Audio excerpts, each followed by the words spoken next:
Hey buddy, it's Mike here. Today we're not really doing a review. We're kind of talking about the state of gaming. And as you know, I kind of created this channel to review games. And I kind of created this channel because not only I enjoy reviewing games and talking about games, I also like to give, the real deal. Like I want to give you guys the real information on certain games.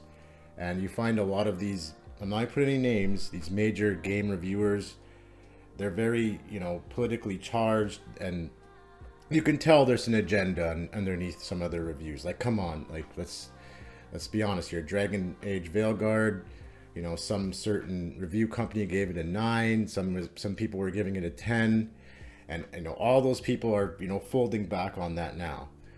And Dragon Age Veilguard was actually a great wake up experience for all gamers, right? Because it was so in your face. Dragon Age Veilguard, the political messages, the identity politics, and I don't know about you, but I play games to get away from all that crap. Like I don't play games to remind me of the type of identity politics I have to deal with every day, at work and all around us in our society. And we play games to escape, right?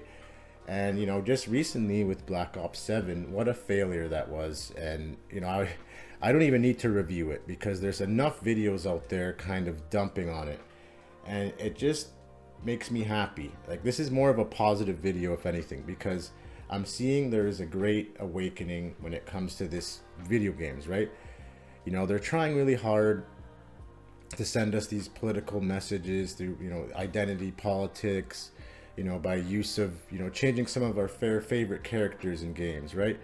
And an example would be like the Cyrax, the new Cyrax they introduced in Mortal Kombat 1. And a lot of us are speaking with our dollars.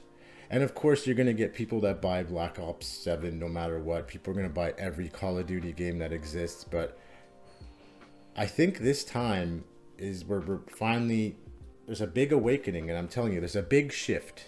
Things are changing. And this is positive, right?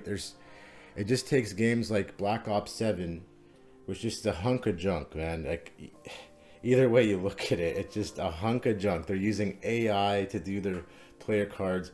It is, and good. They deserve nothing. And then you have failed game like, dare I mention, Concord. That game did not last very long at all because that's exactly what people aren't buying.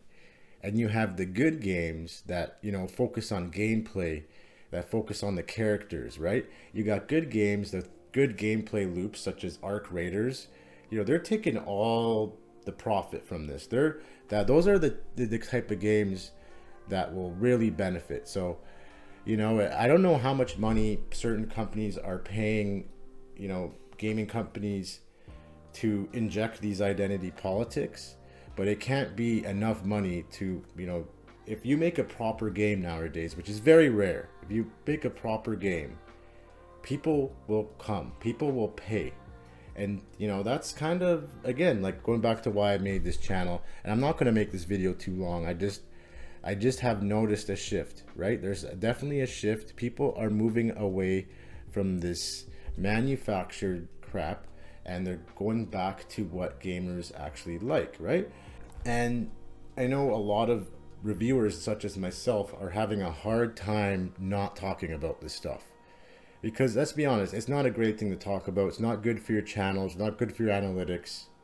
But you can't avoid it because, like, for example, going back to Dragon Age Veilguard, it's the ultimate example of, dare I say, woke nonsense being injected to our games.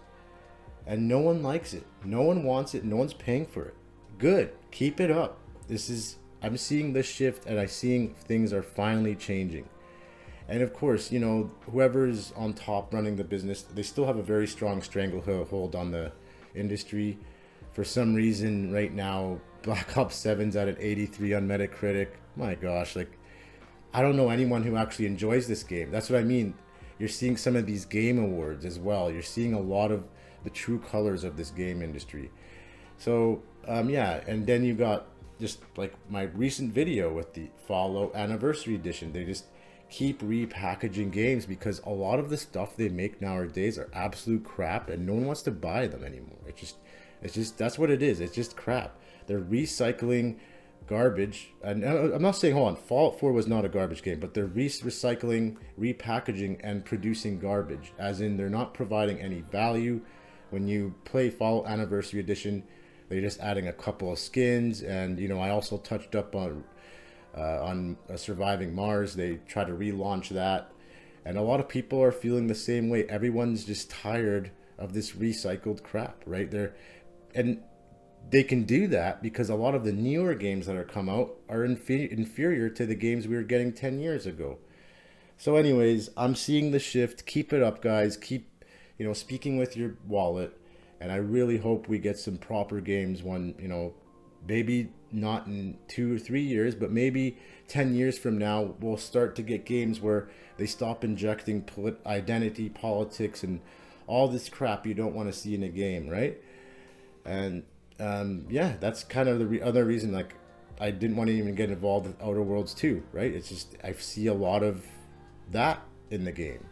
Anyways, I'm not going to go too long about this. I just thought, you know, I'd just share with everybody and keep the shift going, guys. Speak with your money, and, you know, I'm sure things will reverse itself at some point. But it's not something that's going to happen overnight. It's going to take years. But that's all for this one. Hope you enjoyed my kind of rant here. Just kind of talking about the gaming industry. And if you like this video, subscribe.